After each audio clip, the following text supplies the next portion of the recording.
Welcome, everyone. Good afternoon, good evening, wherever you may be, and welcome to today's webinar commemorating two landmark moments in Jewish-Christian relations. The 60th anniversary of Nostra Aetate and the 25th anniversary of Dabru Emet. My name is Jeffrey Reddy. I am delighted to moderate this conversation on behalf of the Christian-Jewish Dialogue of Canada, the Canadian affiliate of the International Council of Christians and Jews, with whom we are co-sponsoring today's event. 60 years ago, on 28th of October 1965, the Second Vatican Council promulgated Nostra Aetate, fundamentally transforming Catholic teaching about the Jewish people and Judaism. That brief but revolutionary declaration repudiated centuries of anti-Jewish teaching, affirmed the ongoing validity of God's covenant with the Jewish people, and opened the door to genuine dialogue built on mutual respect and theological integrity. 25 years ago, in September 2000, a group of Jewish scholars published Dabru Emet, Hebrew for Speak Truth, offering a Jewish theological response to the changes wrought by Nostra Aetate and subsequent Christian outreach. Its 8 statements represented an unprecedented Jewish engagement with Christianity, acknowledging both commonalities and irreducible differences, whilst calling for continued dialogue and cooperation. Both documents emerged from profound historical reckonings, Nostra Aetate from the ashes of the Shoah and a recognition of Christian complicity in anti-Semitism. Dabru Emet from decades of Christian theological renewal and changed attitudes towards Judaism. Together, they mark a transformation in how our two communities understand ourselves and each other. Today, we gather to reflect on the legacy of these two documents and their implications for Jewish-Christian relations in our time. What has been accomplished? What remains unfinished? What new challenges and opportunities face our communities as we look towards the future? We're privileged to have an extraordinary panel to guide our reflections, bringing together Catholic, Jewish, and scholarly perspectives from across the globe. Over the next 90 minutes, we'll hear their insights and engage in conversation about where we've been and where we're going. Before we begin, however, I would like to invite Sister Kasia Kowalska, who is the Vice President of the International Council of Christians and Jews, to welcome us on behalf of the ICCJ. Sister Kasia. Hi, hello, good morning, good afternoon, or good evening. I am greeting you from Warsaw, so it's already night. It is my great privilege to bring you warm greetings from the Board of International Council of Christians and Jews, especially from our President, Rabbi Dr David Sandmel, and General Secretary Annette Adelman. On behalf of our global network, I want to express our deep gratitude for your presence here today and for your steadfast commitment to the vital work of Christian-Jewish dialogue. For those less familiar with ICCJ, let me say a few words about it. The ICCJ was established in 1947 by visionary leaders, both Christians and Jews. For over 75 years, we have worked to build bridges of understanding through our networks of more than 30 member organizations worldwide.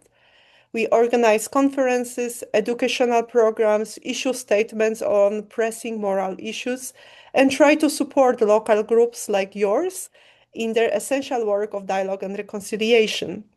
Today we gather around Nostra Aetate Dabru Emet, both call for mutual understanding and respect, urging Catholics and Jews to engage in biblical and theological study together. Our local CCJs, including this one in Canada, is a living embodiment of what these documents envisioned. The CCJ groups are building bridges and relationships. They are the ones ensuring that the spirit of reconciliation and mutual respect is promoted. As we look to the future, there is still much work to be done. Anti-Semitism persists, misunderstandings remain, and new generations need to learn from the lessons of dialogue and respect. Thank you so much for your dedication, your courage, and friendship. And thank you for all the speakers who, again, have found time to participate in this webinar and share their long-lived experience in dialogue post Nostra Aetate. Thank you so much. Thank you so much, Kasia. It's wonderful to have you with us as well.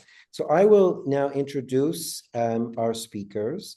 Sadly, we're down one owing to illness at the last moment, but we'll do our best to compensate for that. But I'm joined today by Rabbi Dr. David Novak, who was the J. Richard and Dorothy Shiff Professor of Jewish Studies and Philosophy at the University of Toronto from 1997 until his recent retirement. He's a fellow of the Royal Society of Canada and of the American Academy for Jewish Research. And he was the writer of the original working paper that became Dabru Emet, a Jewish statement on Christians and Christianity, and one of the 4 authors of the final document. Dr. Karma Ben Johanan is a historian of the late 20th century religion and assistant professor in the Department of Religious Studies at the Hebrew University of Jerusalem. She won the 2023 Dan David Prize for her work on interreligious tensions and dialogue after the Holocaust. She is the author of Jacob's Younger Brother, Christian-Jewish Relations After Vatican II, which was published by Harvard University Press in 2022. Dr. John Francis Connolly is an American historian and professor at the University of California, Berkeley. He's the author of From Enemy to Brother, The Revolution in Catholic Teaching on the Jews, 1933 to 1965, also published by Harvard University Press in 2012, and it won the John Gilmary Shea Prize. And Dr. Norman C. Tobias is author of Jewish Conscience of the Church, Jules Isaac and the Second Vatican Council, published by Palgrave Macmillan in 2017, which chronicles the life and impact of French Jewish historian Jules Isaac in shaping modern Jewish-Christian relations and influencing the Church's stance on anti-Semitism at Vatican II. Tobias, tax lawyer by profession and historian of ideas by vocation, holds a PhD in religious studies, as well as an LLB from the University of Toronto. His book, which has been translated now into French, Italian, and Polish, highlights the catalytic role played by Jules Isaac in compelling Christians to replace a nearly 2 millennia-old tradition contemptuous of Jews and Judaism, a tradition more secular than inspired with a teaching of esteem. And it's sadly, Archbishop Flavio Pace, who we're missing today, who sends his regrets, and we wish him all the best with his recovery from illness. But as I say, we will do our best to fill this hour and a half in any case. Now we're just going to do a quick chair shuffle here. Both Norman and David are with me in situ at the University of Toronto, and we realize the audio is best if they sit where I'm sitting. So I'll invite Norman to start us off with his remarks. Thank you, Jeffrey.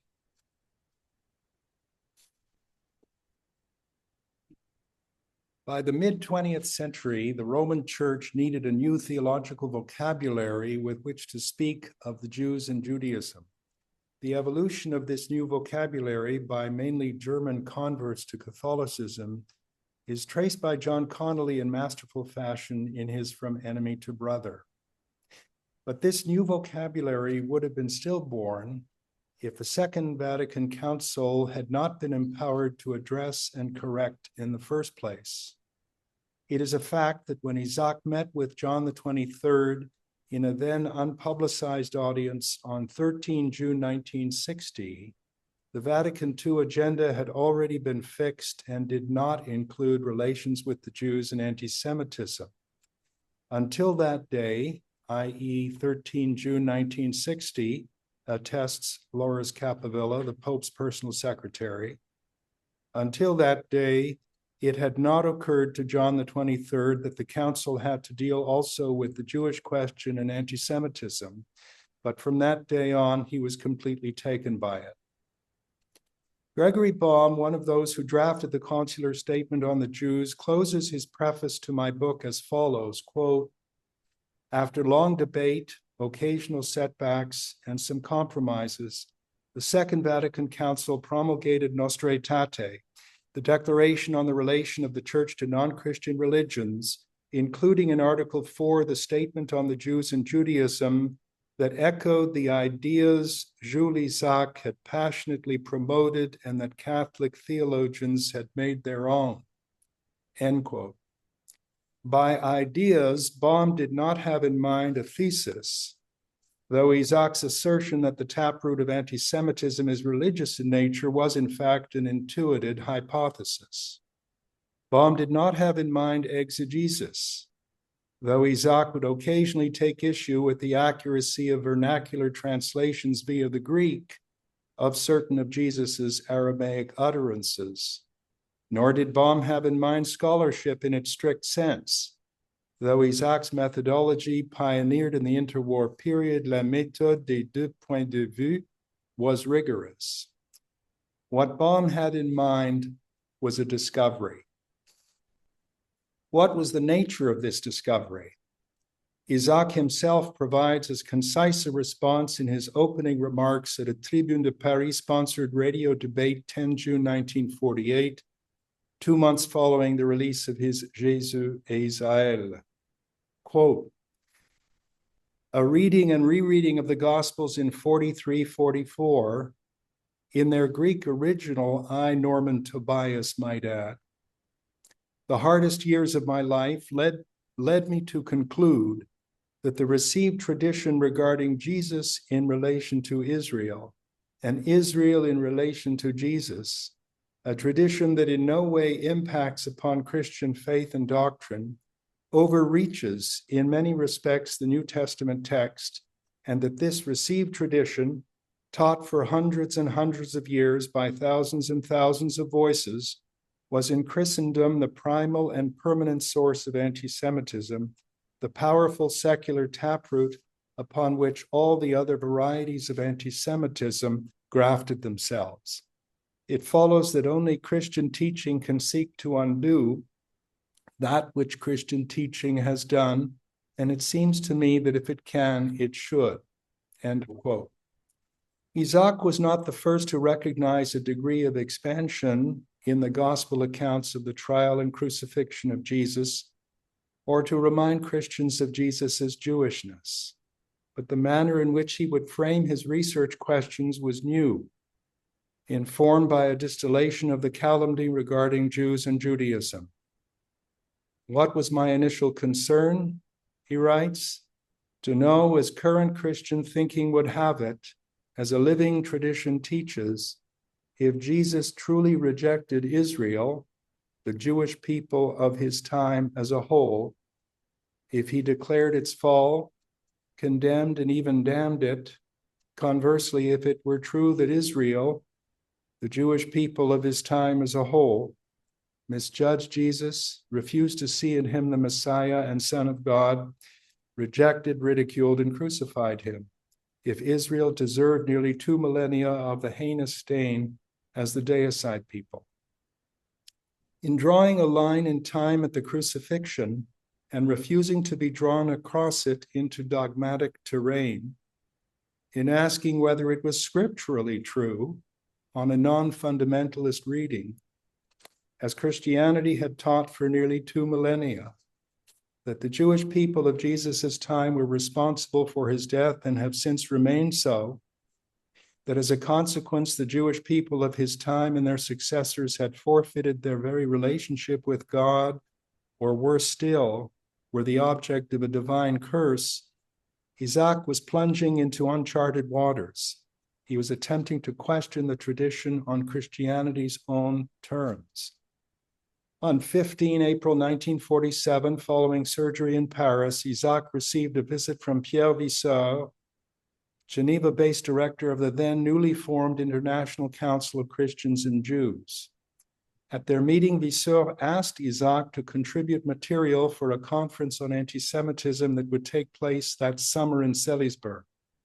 On 16 May 1947, Isaac returned to his villa in Aix-en-Provence and typed up an 18-point program of rectification of Christian teaching about Jews and Judaism.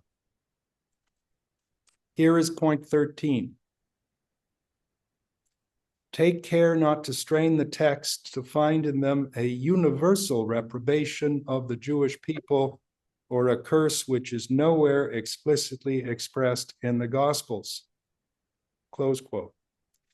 As Isaac would elaborate in his Salisbury memorandum, quote, every time he judged necessary, Jesus uttered explicit maledictions directed at the rich, directed at those scribes and Pharisees he considered hypocritical, directed at named towns, never toward the Jewish people taken as a whole. The curse of the fig tree, not a word of the text suggests it is intended as a metaphor for the Jewish people, as a certain tradition wants to make it.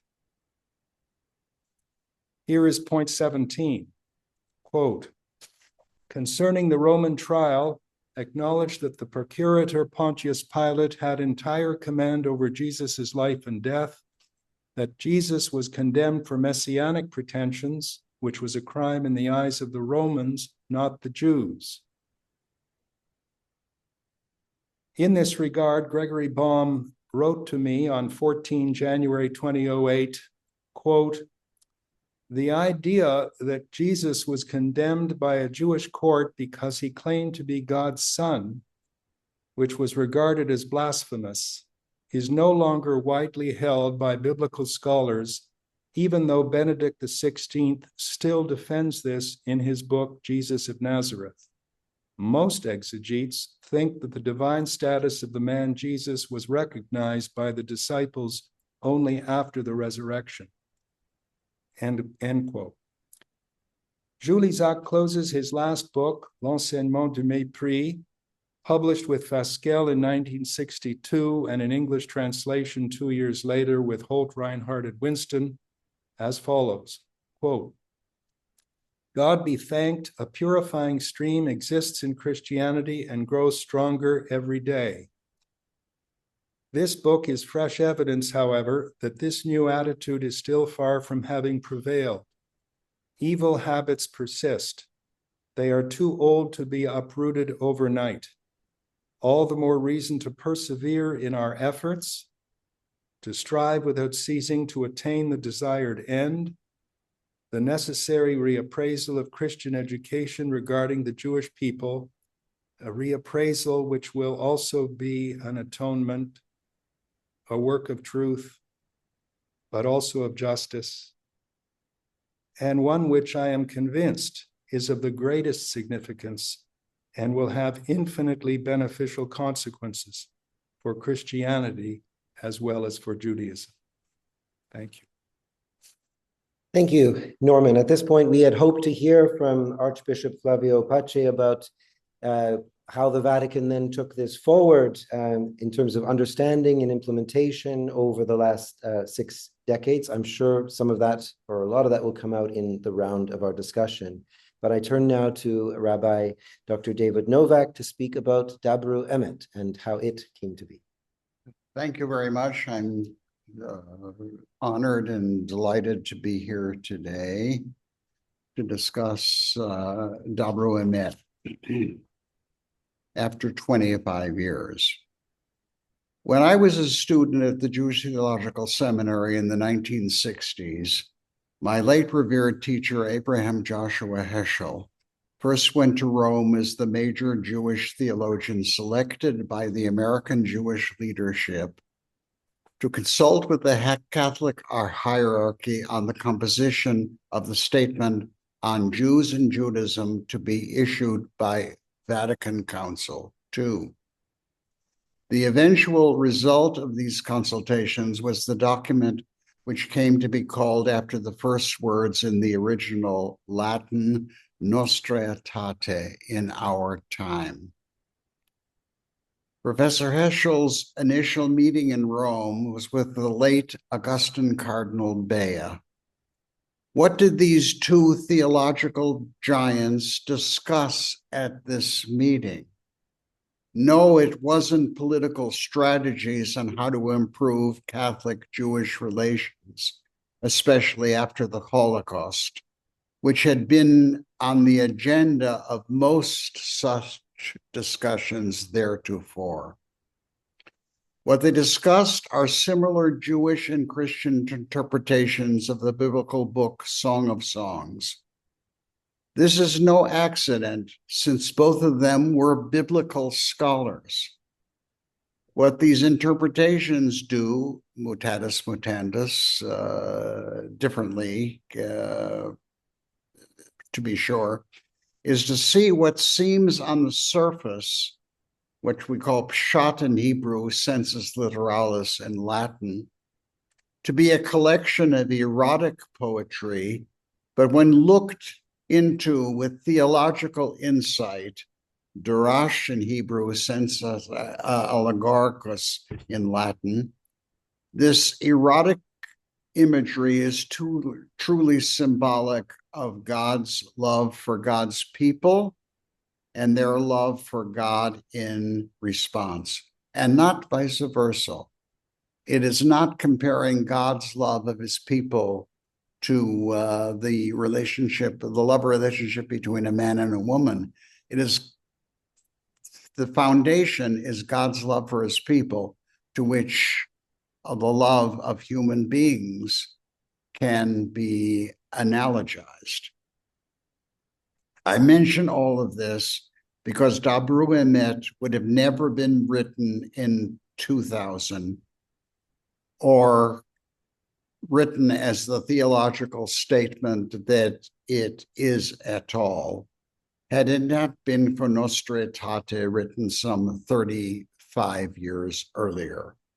And Nostra Aetate, in my view anyway, would not have been written as it was, or perhaps not written at all, were it not for that initial theological encounter between Abraham Joshua Heschel and Augustine Bea. And I quote from the biblical book of Malachi, the 3rd chapter, the 16th verse, "Those in honor of the Lord speak to each other."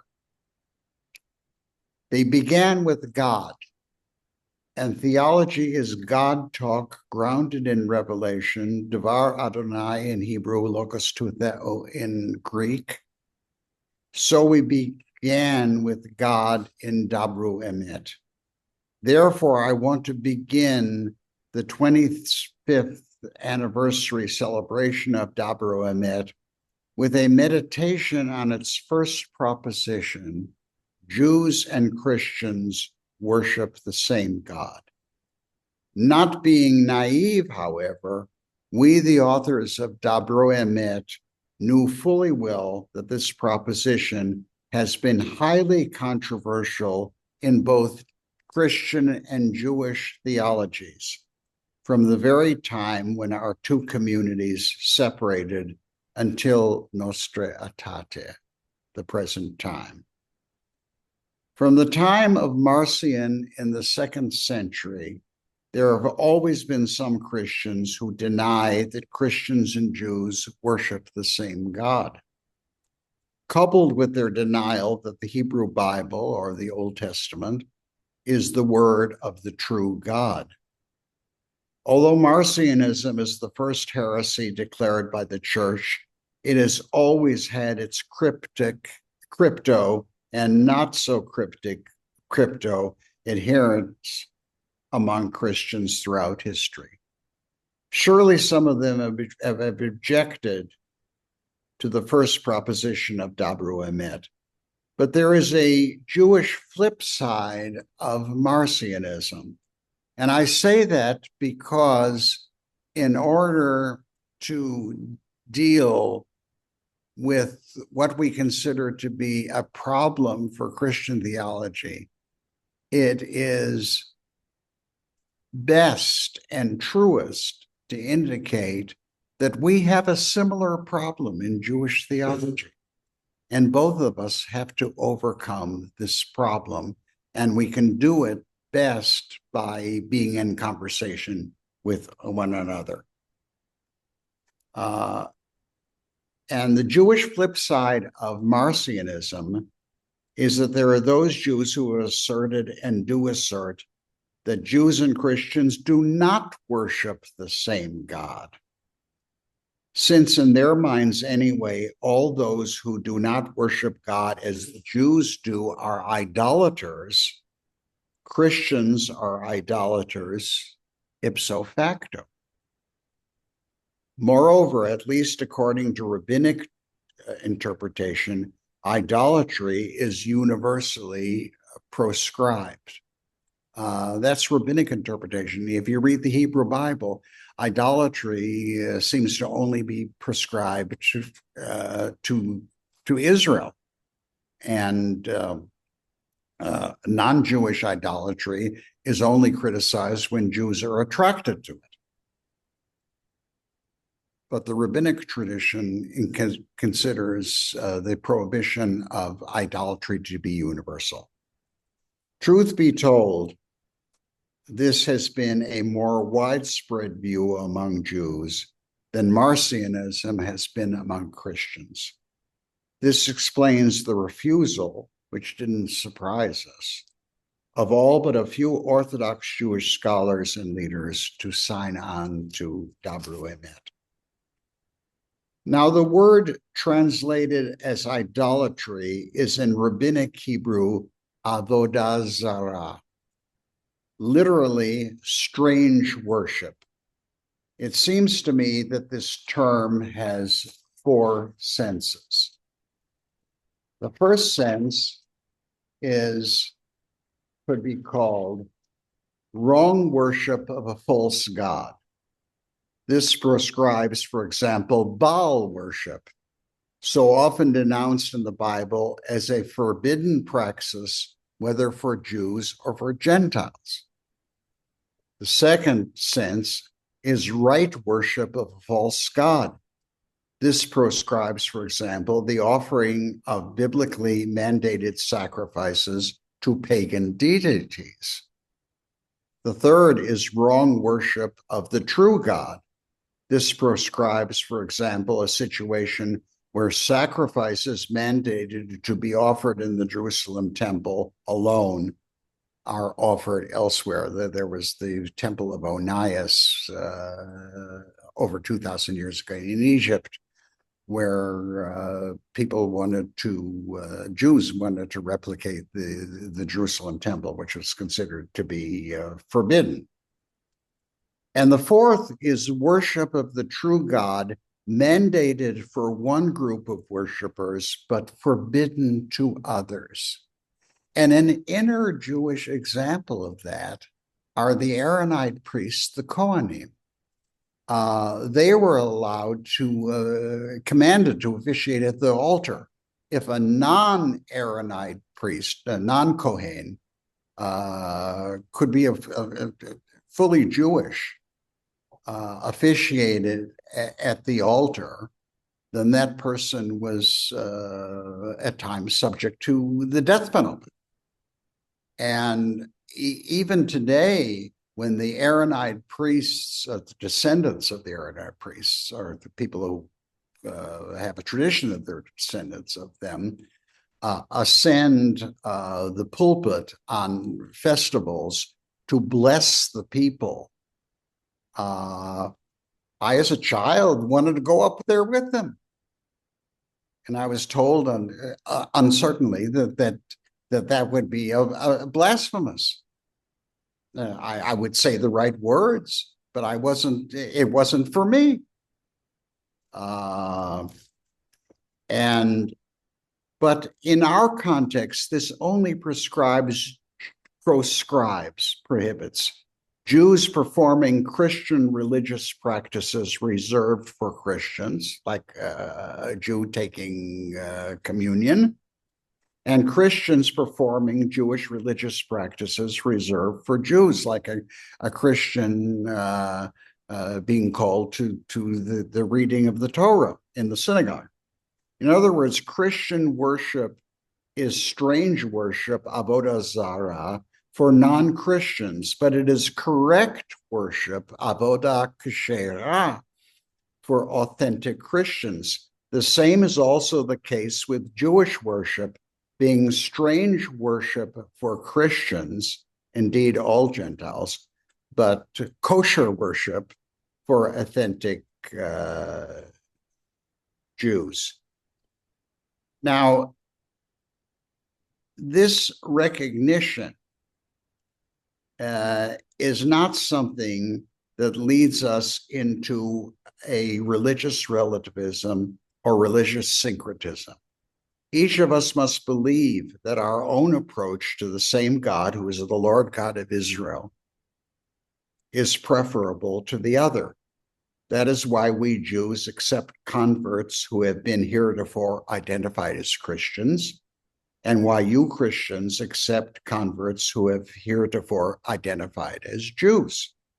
Conversely, each faith community denounces as apostates, from the Greek apohistemi, the people who stand out, who remove themselves from the community, those who become members of another faith community, even one professing a faith in the same God. In both faith traditions, if faced with apostasy, one is to die as a martyr, and in both faith traditions, the faithful pray for apostates to return to the faith they have left and make it known to those who have left they are always welcome to return home. This is called teshuvah in Hebrew. Nevertheless, we need not and should not proclaim to the other what we necessarily hold to be preferable. That is, unless we are challenged by overt proselytizing efforts to become, in fact, somebody else in relation to God and fellow humans. And one of the practical results of Nostra Aetate is the Catholic Church welcomes converts from all walks of life, all traditions, but overt missions that targeted Jews are not the case any longer. And that was a seismic shift in practical. So Nostra Aetate had very practical, beneficial results as far as we Jews are concerned. Dabru Emet in this proposition, which can be seen as primus inter pares, as first among equals, is primarily speaking to Christians and to our fellow Jews who are adherents of this fourth view, that we worship the same God differently. We regard our worship, our own worship, our traditional worship, different from those of another community, and the Christian community is the closest to the Jewish community. But we don't have to be in your face, so to speak, when discussing that, unless somebody is targeting us to change one's basic faith commitment. So that needs to be bracketed, and we can speak to each other, Dabru Emet, speaking the truth with theological integrity, which would not be the case had it not been for those two theological giants, Abraham Joshua Heschel and Augustine Bea. Thank you. Thank you very much, David, for that. We now have two historians in our midst to give us kind of broader social, political, theological contexts of both the 1960s and the 2000s that have shaped these documents. And I turn first of all to Dr. Karma Ben Johanan. So thank you very much. It's a strange choice because I'm later in terms of the historical period. But well, then would you prefer? Maybe I'll do Dr. John Connolly first. Yeah. Okay. Thank you. Let's do that. Yes, thank you, because I really don't do what Karma does so well, which is the post 1965 context. But my book dealt with the question of Christian anti-Judaism, or more specifically Catholic anti-Judaism, beginning in the late 19th century and going right up to the document of 1965, Nostra Aetate. So I was asked by the, oh, and by the way, thank you very much for inviting me to be here. It's a pleasure to be with you, if only virtually, and to see you all. to today in this commemoration of these two great documents. I was asked to make comments about what we can learn from discussing the social, political, theological contexts of Nostra Aetate. So this is a huge question.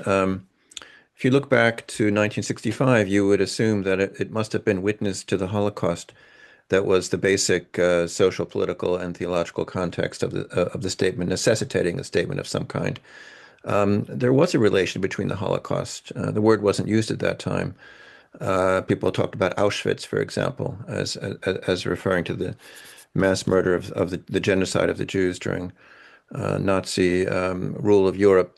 So there was a relation between that event and the document of 1965, but it wasn't the kind of relation you might expect. So right after the war, there was little sense among Christians that Christianity as such had anything to do with the event of the Holocaust. And that was especially true among those Christians who did oppose Nazism more or less openly. There was a sense that more could have been done to stop Nazism. That is, there could have been more direct language, more direct condemnation, especially by the Pope and by the bishops. This critique began with some strong words coming from Germany, interestingly enough, from the first post-war German Chancellor Konrad Adenauer. He said, I think in 1947, that the bishops should have spoken out, even at the cost of their own lives. But they didn't. They should have spoken out directly against Nazism, but they didn't do so. And that was a fact that Germany had to live with, but implying clearly that they had not spoken out strongly enough. So Adenauer himself was Catholic. He was formerly the mayor of Cologne, and he lived in, actually also did not speak out directly against Nazism during the Nazi years, but he was an opponent, kind of a quiet opponent of Nazism. This critique of Catholic silence, especially of the bishops, culminated in a play that came out in the early 1960s by Rolf Hochhuth called The Deputy, about not just the silence but the indifference of Pius XII. It was a fictitious play, but based on fact. And this really is a view that we have of the church to this day, that the church, in the face of mass murder, did not speak out directly against it. But that was about Nazism in general. I don't know that that Hochhuth had in mind the Holocaust as such. It was about the Nazi regime in general, and the assumption was, even here, was that at a deep level, Christianity and Nazism were enemies. Okay, even so, these critics, Adenauer, Hochhuth, and the others, assumed that these two sets of ideas and practices were enemies, opposed to each other. The Nazis, after all, hated Christians. If you don't believe that, all you need to do is look in the diaries of Joseph Goebbels, himself a former Catholic, which are pervaded with disdain for every aspect of Christianity in the most vile of language. So the Christian problem in this critique of the early post-war years had nothing to do, therefore had nothing to do with Christian belief or the failure of Christian belief as such, but with Christians' failure to speak out against Nazism from this belief, right? So the idea was that Christianity was as such opposed to this this nihilistic set of beliefs of German National Socialism. The challenge of Jules Isaac, that Norman has studied so well, that led to Nostra Aetate, was to say that there was a problem in Christianity itself, or at least the way that Christianity had been interpreted for some 2,000 years, going back to the Gospels themselves. And that is an insight. So the insight of Isaac, that Christianity itself had something to do with the event of Nazism and of the Holocaust, this was an insight that was at first resisted in the Catholic Church and among Christians, and that only gradually grew in the course of the 1950s. So the latter parts of my book deal with precisely these debates among Catholic theologians in the 1950s, which then offered the language that Augustin Bea deployed so well in the 1965 Nostra Aetate Declaration. But even then, so in the 1950s, this is what I detail in the book is that there was a struggle, there was a theological struggle. Even then, in the direct shadow of the Holocaust in the 1950s, again, a word that was not used in that time, this was a very tiny group of Christians interested in trying to locate the problems in Christianity of anti-Semitism, the roots of anti-Semitism in Christianity. So-called anti-Judaism. So the group that I deal with most centrally is the Freiburger Rundbriefe, a group of Germans, and many of them converts, as well as there was a group in Paris, and later these two groups came together in meetings in Apeldoorn in Holland in the late 1950s. This is about 24 people. These are very few people, these pioneers in Christian thought. Many of them it turns out, something that I discovered in the course of my research, were themselves converts, often from Judaism, but also from Protestantism. They had to move a tremendous distance theologically in a relatively short space, about 10 to 15 years. They started from the assumption in 1945 that the Catholic Church, if it failed in its outlook toward the Jewish people during the war, it was in not doing enough to bring the gospel to the Jews during the persecution of the 1940s and 1950s. I'm sorry, the 1930s and 1940s. Spreading the gospel, after all, had always been the Church's central mission to humanity.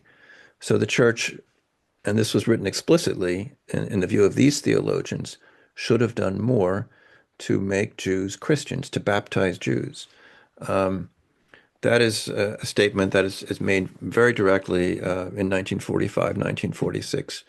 There were even those prominent Christian thinkers, opponents of Nazism, who believed that a mass conversion of Jews to Christianity would bring a new time. So Jacques Maritain, who was a very well-known Catholic thinker, himself a convert from Protestantism, during the war, used directly apocalyptic language to indicate that he believed that a time was coming in which humanity would move to an end time through a mass conversion and the defeat of Nazism. That was his belief. He was talking in 1939 and 1940 about the beast rising more and more, revealing itself more and more in Nazism. But because now I'm going to move to the post-war years, so after 1945, the people I study really had opposed Nazism. Some actually had suffered for this in camps. When they returned to Germany in 1945-46 from the camps, Gertrud Luckner, she was actually the publisher of the Freiburger Rundbriefe, this initiative in Germany that I mentioned earlier. They soon found themselves in conversation with other opponents of Nazism who themselves were not Catholics. And that was a major shift. So some of the people they talked to after the war, when they continued their advocacy against racism and against Nazism, some of these people were Protestants, but some of them were Jews. What joined Catholics, Protestants, and Jews after World War II, very small groups, intellectuals and activists, was a concern about the continuing presence of anti-Semitism in Central Europe. The evidence of this was plentiful. There were attacks on Jews and Jewish property in Germany.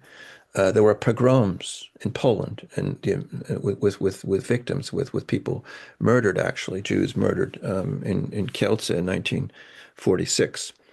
So I discussed this in the book, From Enemy to Brother, which has been mentioned, came out in 2012.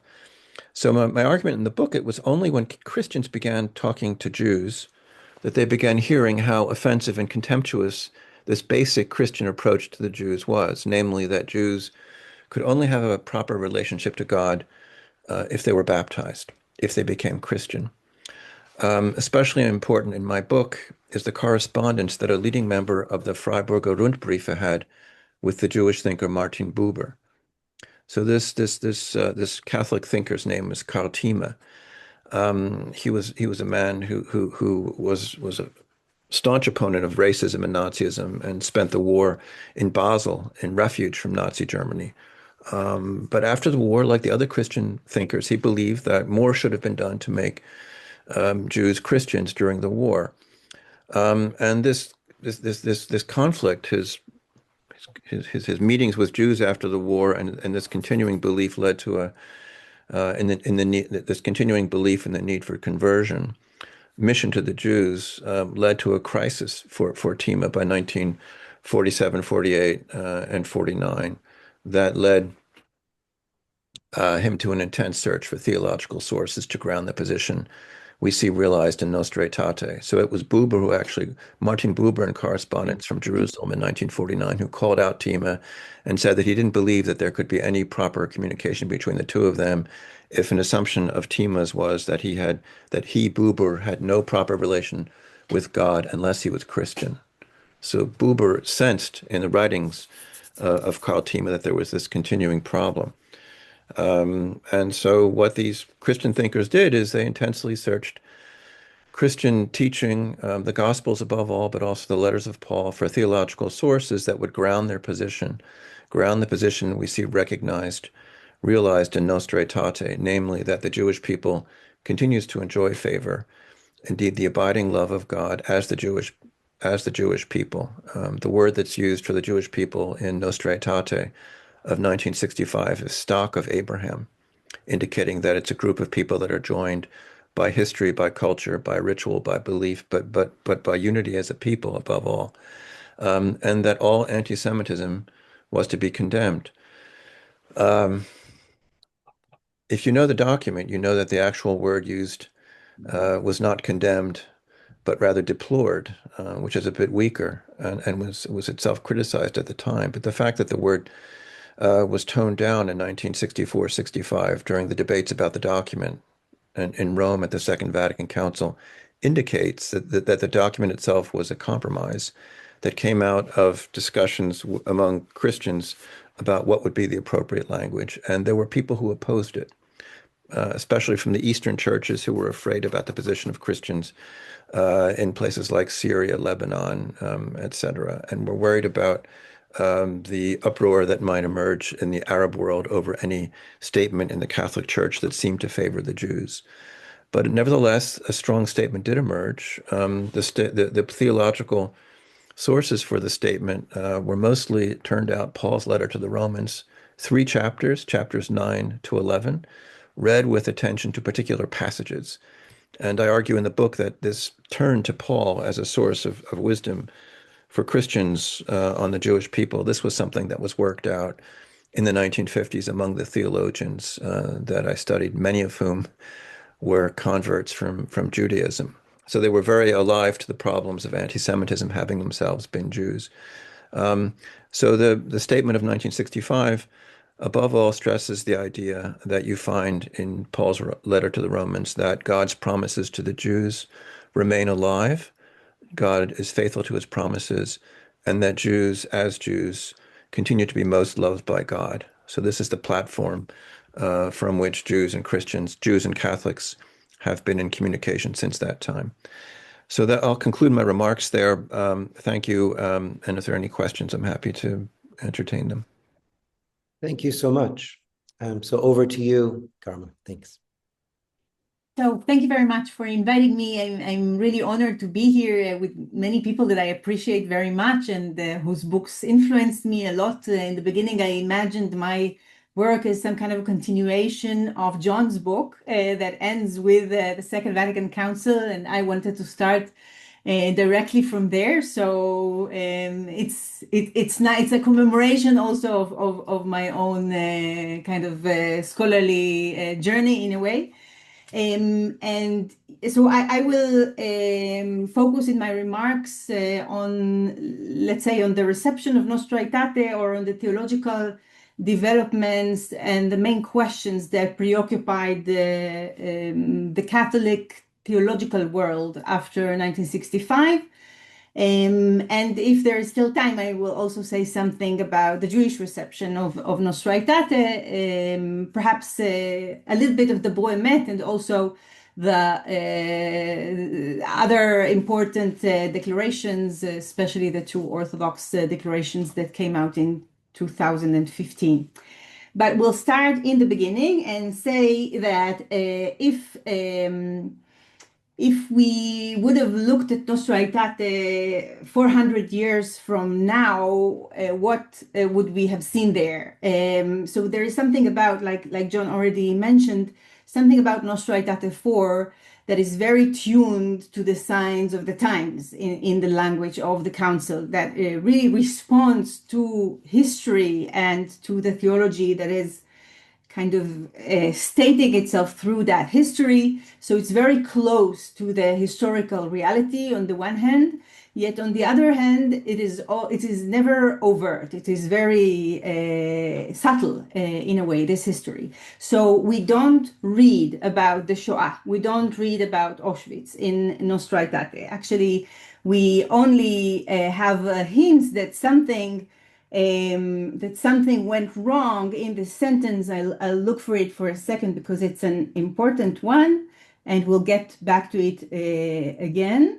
And this is in one paragraph. It says, furthermore, in her rejection of every persecution against any man, the church, mindful of the patrimony she shares with the Jews and moved not by political reasons but by the gospel's spiritual love, decries hatred, persecutions, displays of anti-Semitism directed against Jews at any time and by anyone.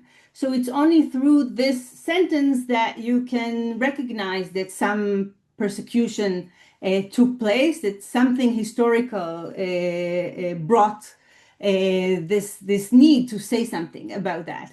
And in the same sentence, we also have a hint to another reality, which is, of course, the reality of the state of Israel, which was contested already at that time. It's important to note that we're talking about 65 or the 1960s, before 67, so before the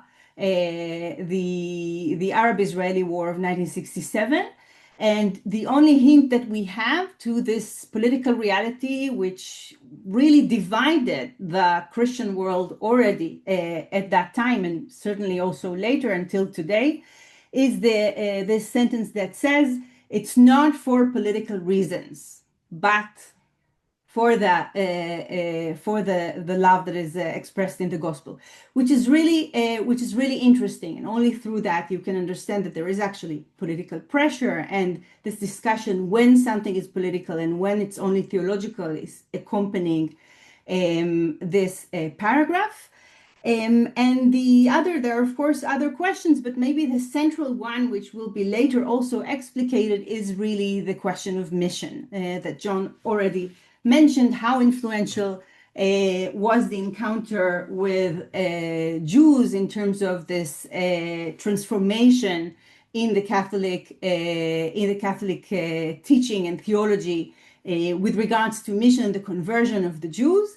And this is it's a good part in From Enemy to Brother, where there is a discussion why the terminology of Nostra Aetate, why the declaration chooses precisely to cite Tzfania, to say that it's a date that is known to God alone, where Christians and Jews will come together to worship God shoulder to shoulder. And this allusion to an Old Testament, a Hebrew Bible text, also opens a space of potentialities that Jews are not expected to convert. And it's actually a terminology that allows also Jews to think about their messianic expectations for even some kind of a conversion, whether conversion to Judaism or to let's say a better, a more enlightened form of religion on Jewish terms. So there is something Maimonides uses exactly this verse in order to describe a process, a historical theological process of this sort.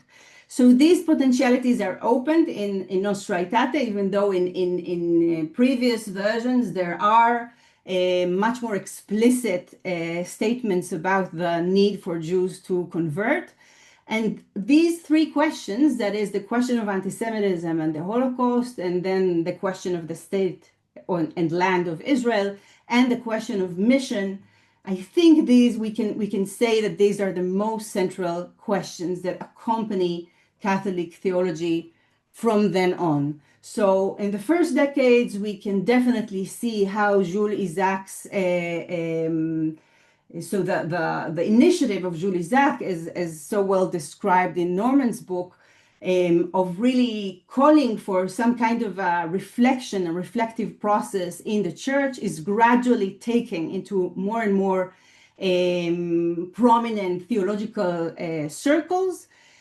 There is this burst in the 1970s with Rosemary Radford Ruther's Faith and Fratricide and the introduction by Gregory Baum, where they actually say that the anti-Jewish side of Christianity is rooted already in the gospel, which was a very radical statement, and in a way also in tension with what Nostra Aetate says, that it's actually against the spirit of the gospel. And it's not, one should be careful not to read the gospels in this way, but we see in the 70s that there are also thinkers who take it into that direction, and there are of course controversies over this statement. And these controversies, in a way, abate only after the declaration that is coming from the Commission for Religious Relations with the Jews in 1998. We remember a reflection on the Shoah, which was in itself controversial, but where there is an official Catholic effort to reflect on Catholic responsibility, on the responsibility of Catholics to the history of anti-Semitism, both in the Nazi period and even more importantly in the longue durée of Christian history in Europe. And there is a distinction, one that is still contested today, but a clear distinction between anti-Judaism and anti-Semitism, with anti-Semitism being the modern form that is mostly political, and anti-Judaism is something that is more religious. Of course, these are distinctions that are hard to make, and we have also within Christian history moments that clearly converge the two. And this is one of the reasons why the statement was criticized. But on the other hand, it was very clear that there is a serious effort of self-reflection. And also the 1990s there was this wave of apologies and statements of responsibility from various local bishop councils around the world. And in a way, I think it ended, the mark that ended this deliberation was John Paul II's visit to the Holy Land, to Jerusalem, where he inserts the note in the Western Wall asking God for forgiveness for the sins of the Catholic, the sons and daughters of the church who sinned against Israel. So this was again interesting because the formulation is always about the individuals, the individual Catholics that they went against the spirit of Christianity, which is formulated as something that that is like John said about the Nazis, right? That there is this separation, what we also see in Dabru Emet, a very clear cut distinction between the true, the authentic way to be a Christian, the message of Christianity, and those distortions that were inside, even if they were very dominant, they are alien, they're foreign in the end to the true spirit of the gospel. So the other thing that is related was a theology of the Holocaust, and this is something that was also very prominent. You mentioned Jacques Maritain before, and Jacques Maritain was one of the theologians who theologized the Holocaust while the events still were occurring. There are, of course, others. We can think about Karl Barth, outside of the Catholic tradition, of course. And this continues. This is a trend that continues also throughout the 1980s. But again, in conversation with Jewish thinkers, we see that gradually there are less and less Catholic theologians who compare the suffering of the Jews under the Nazis to the suffering servant, or to Christ's suffering because of Jewish sensibilities that they go against this theologization as something that in the end justifies their suffering as part of the divine plan. And here we can see again this attentiveness that was very prominent throughout the whole process of this implementation of Nostra Aetate within Catholic theology, this attentiveness to what the Jewish partners in dialogue actually have to say about things. So this was very strong. And then, okay, it's the land and state of Israel remains something that is very contested, whether this is a question that theology should at all refer to, relate to, or rather this has to be treated only on political grounds in terms of diplomatic relations between the Vatican and the state of Israel, or perhaps through natural law, but not through biblical imagination, not through the promise of the land, while others say, if Paul says that the gifts are irrevocable, then the land has to be part of this, one of these gifts. So these are questions that are still very prominent. We can say that today, after 2 years of a terrible, terrible war, Israel-Palestine, this is really something that it's definitely a point of division. This is true also outside of the church, of course, but also this theological question, what exactly should be the church's approach to this question, while respecting, on the one hand, this Jewish attachment to the land of Israel, as it was so prominent throughout the ages. And we know that there is also theology that went against it and saw the destruction as a prominent evidence against the Jews within anti-Jewish traditions. And so there is this need to go with this, or to give legitimacy to this Jewish theology, while on the other hand, it goes against the attempt to separate between a political language and an intervention in specific political matters, and the religious aspect, the religious character of the dialogue with Jews and Judaism. And this is also, maybe this opens another difficulty, which is really the definition of religion, which is very different between Jews and Catholics. And we see that there throughout the ages, there is sometimes this tension where Catholics want to talk high Christology, and for Jews, this is often quite awkward. There is also a prominent stream within Judaism that is hesitant to get into theological debates with Catholics. There is this historical shadow over that, and so there is resistance, sometimes very overt resistance.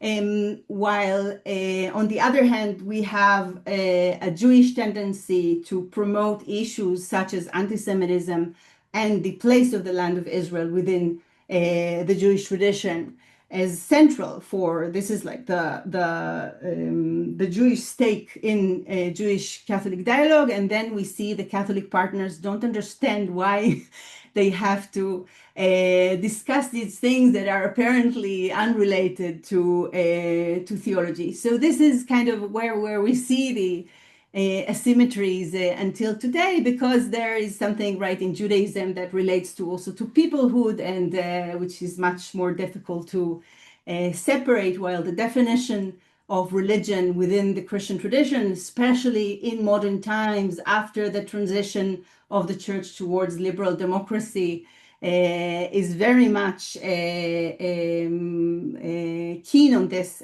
separation. This is part of the tensions that I think we see also today. So maybe I'll say just 2 words. Do I have the 2 more minutes to discuss the? Sure. Sure. Okay, great.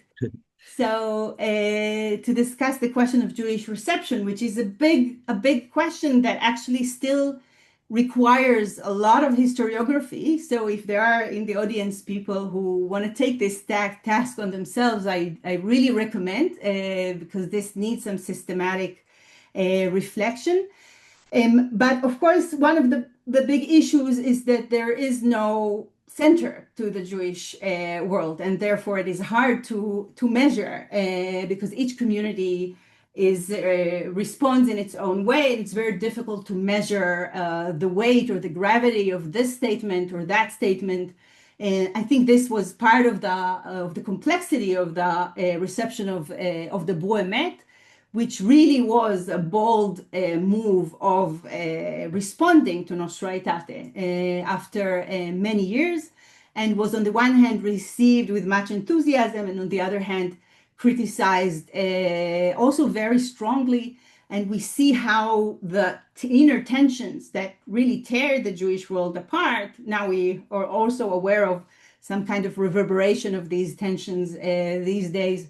But this is something that touches directly the possibility of Jews of some kind of a broad Jewish transition with regards to Christians and Christianity.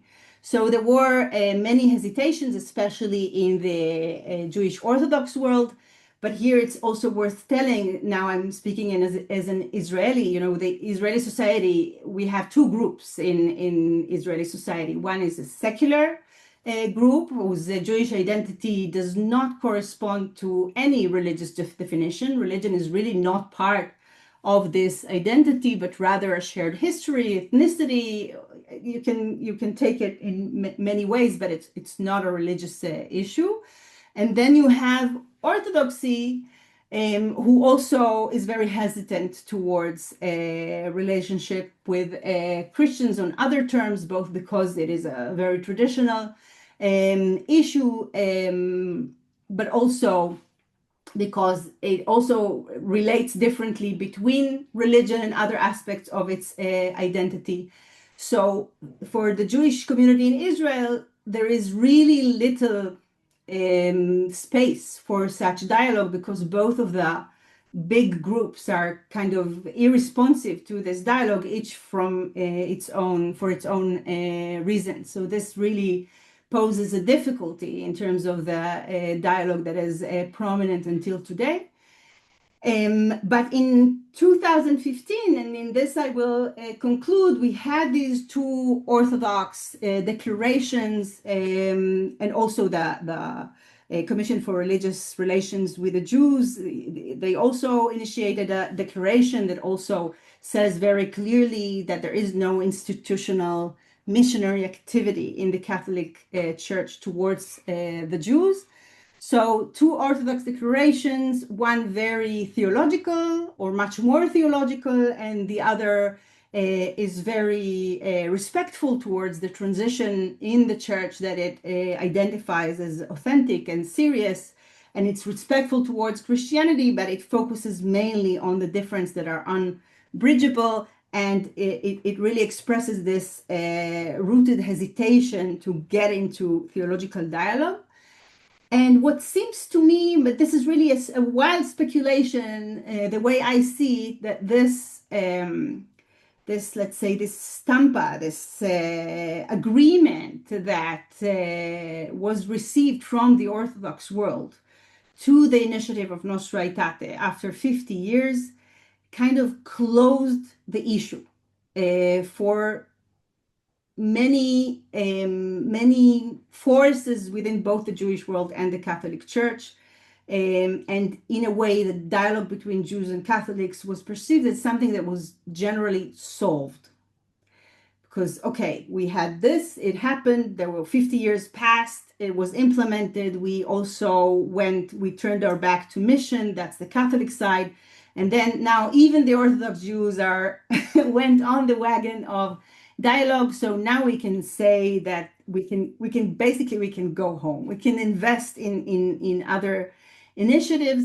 And what happens is that there's immediately a decline in both communities. Suspicions are rising back. Old prejudice is it's very, very hard, because these things, these hostilities and these prejudices are rooted so deeply in our traditions and in our historical memory that it is very hard to purge without a constant effort to somehow read against the. So that's perhaps one of the reasons why we can sense today some kind of a crisis. So that's it. Thank you. Thank you so much. And thank you to all of our panelists for very rich introductions that really have now formed the bulk of our time together. We've got a little under 20 minutes for some discussion amongst each other. Well, I would like to reiterate the fact that in Dabru Emet, we understood that we were not preaching to Christians. The statement is addressed to Christians, it's also addressed to Jews. And the most authentic and productive type of dialogue is, you have a problem in your tradition with us. We have a problem in our tradition with you. This is how we suggest it can be dealt with. And you've dealt with it, and we can learn from you. In my experience, the Christian thinker that I learned the most from, beginning with the fact that when I was a student of his eldest son at the University of Chicago, was by many considered the greatest Christian thinker of the 20th century, Karl Barth. And Barth was maligned by Daniel Jonah Goldheim in his awful book, I think, as a virtual anti-Semite, even though in his writings in church dogmatics, he has to differ with Jews. But Karl Barth was the only German professor who did not sign the loyalty oath to Hitler in 1933. Barth, in 1967, when he was a dying man, at the time of the Six-Day War, went to the bank in Basel to send money to the state of Israel. And Barth was opposed to proselytizing Jews, and for a theological reason. He said it is arrogant assumption of Christians to say, we have the truth and you don't have the truth. That is a theological arrogance. And that, despite the fact that he had very little contact with Jews. But I have found him, and I wrote my bachelor's thesis at the University of Chicago on the 12th chapter of the Gospel of Matthew, the cornfield discussion, which to me read like a page of the Talmud. Under his eldest son, Marcus Barth, who was teaching at the University of Chicago. And I met the great man very briefly when he came to Princeton in 1962. But in terms of learning, for example, I think that the greatest theological essay written in the 20th century was Barth's Fides Quaerens Intellectum, which could have been written by a Jewish thinker,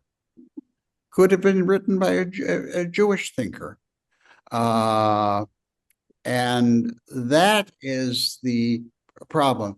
The challenge, I would say, is when people speak with theological integrity. And in my experience, I published in 2014 a book called Zionism and Judaism, a New Theory. And there were two negative reviews.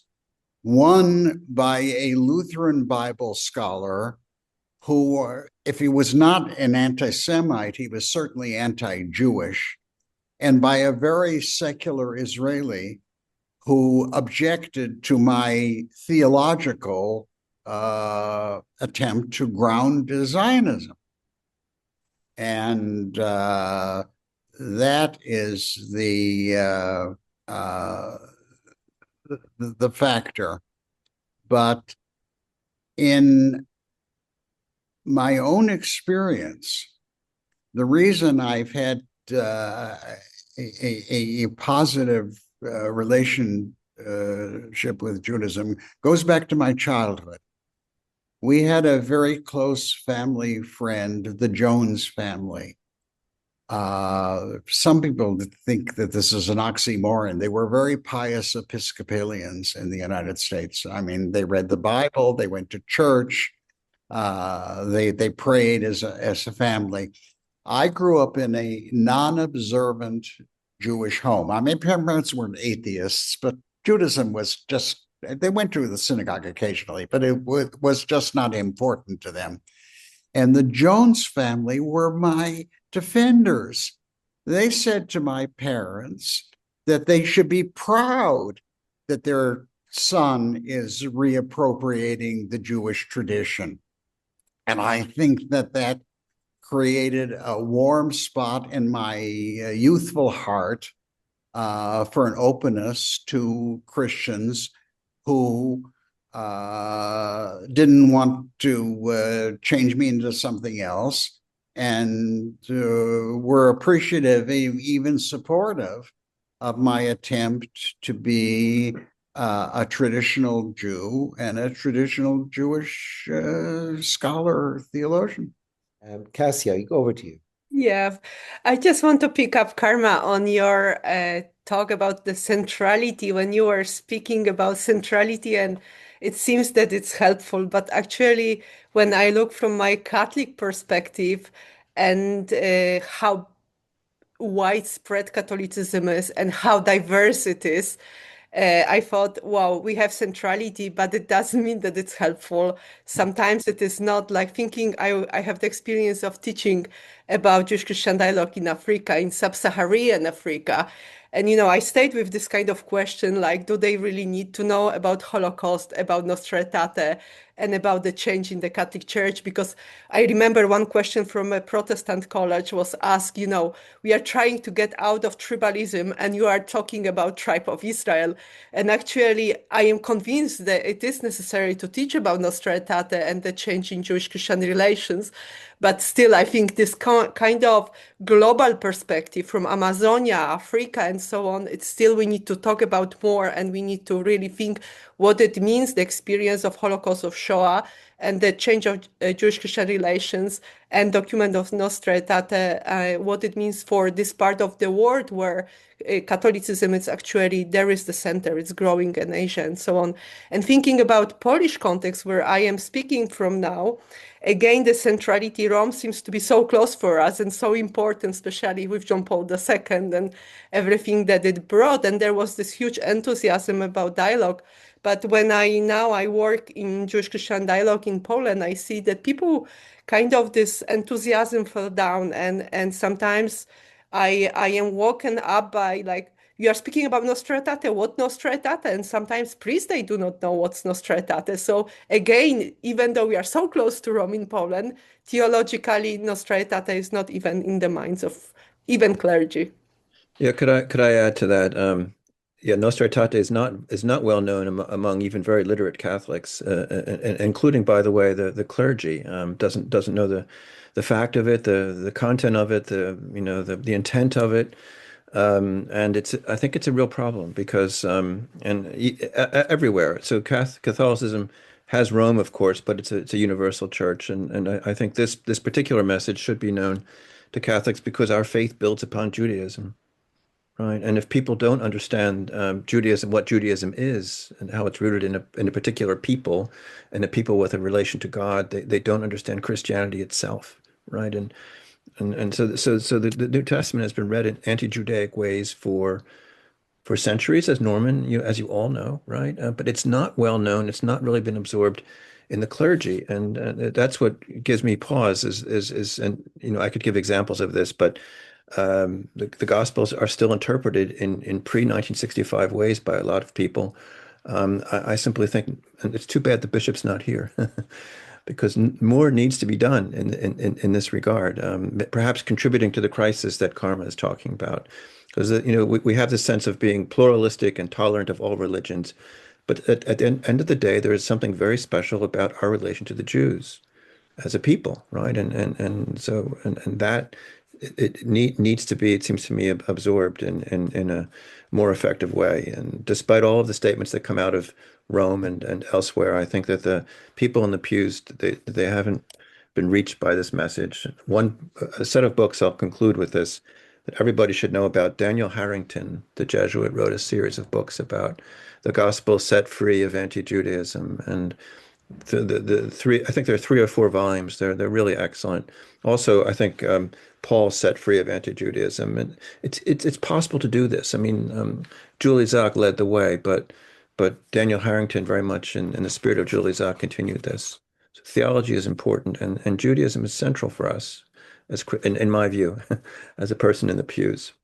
Okay, I'll conclude with that. Thank you, Kasha. Well, thank you all. We've only a few minutes left, and I wonder if we could sort of think about what's next. And this is a year of anniversary, the 60th anniversary of Nostra Aetate, the 25th anniversary of Dabru Emet. Is it a matter of continually returning to these momentous events? I mean, there have been a lot of moves even within the Catholic Church since then, further statements that build and actually say far more theologically daring things, you might say, or certainly taking stock of the scholarship and continued advances in understanding that have taken place over the last few decades. But of course, Nostra Aetate comes from a council, right, which has a kind of level of authority. And as you say, it maybe hasn't even fully been absorbed. Is the step to kind of keep going back, or is there something for this next generation to take forward? Is it a new set of initiatives that is being called for here? And maybe wrapping into this, there's been a question from one of our attendees here. Is this with leaders? Is it hierarchies? Or where is the next step to be taken here in terms of kind of grasping the real issues? Because we've seen obviously the huge tide of anti-Semitism that has come, and it seems like although all this progress was made, we've stepped back into the territory we were putting under the rubric of never again, and sadly it is again. So anyway, it's a couple of words maybe from a couple of you anyway about what the work is. Is it looking back? Is it looking forward? And who's going to take that forward? I would like to say very briefly to connect your question with both Cassia and John's comments. Norman and I were in Rome now for the celebrations there, and what was very present was exactly this. On the one hand, this sense that the church is now global and that it's completely diverse, and you really have everything there, and it's open to everything. And then you have the Jews. And somehow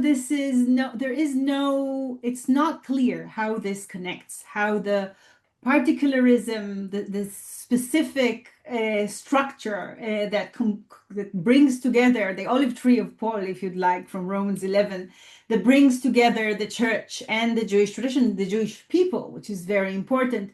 How this connects with this enormous diversity, with this globalization. Is it only this beginning? Nostra Aetate started with the question of the Jewish people, and then it's kind of getting broader, and then the Jews are no longer important. So not to make this a supersessionistic step that starts with the Jews and then leaves the Jews behind and goes to something else really requires some delicate and thoughtful theology to do this connection, to weave this together, and not to make Judaism a Western story. It's not a Western story. It's a story of Christianity. So this seems to me, and also of Judaism, of course, but this seems to me a very crucial step, and I hope people will take it on themselves and lead us forward.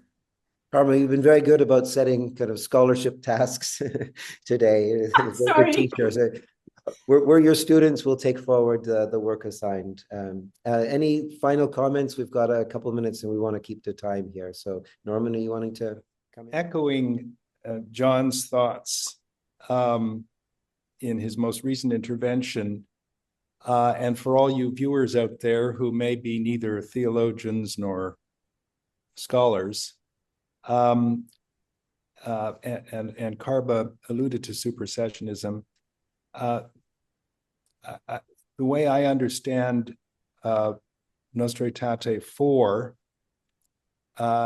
is not in terms of a technical word like supersessionism, over which scholars and theologians can argue, but rather in lay terms, prior to the declaration, for hundreds and hundreds of years, nearly 2 millennia, we Jews were considered to be out of relationship with the divine.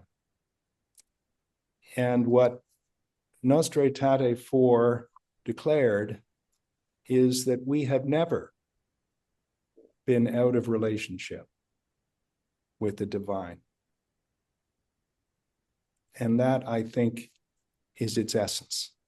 Thank you, Norman. And we are at time. It strikes me that we've got plenty here to do something again in the near future, and maybe get the good Archbishop to join us for that. But I can't think of better words on which to end than to remember that, you know, the relationship that we all have with the God of Abraham, Isaac, and Jacob is what brings us together and what enables us to continue this journey together and support one another, no matter what the circumstances may bring. And I really want to thank all of you today for your rich contributions. I've got a lot to think about, and Karma's given us some tasks to get busy with. So we promise to do that. Thank you for your time and attention today. We'll make this available as a video, and thank you, Cassia and the ICCJ for your support of this endeavor. And we will continue. We're not just looking backwards. It's wonderful anniversaries this year, but we've got plenty to do, I'm sure. So God bless you all, and thank you for all the work that you do.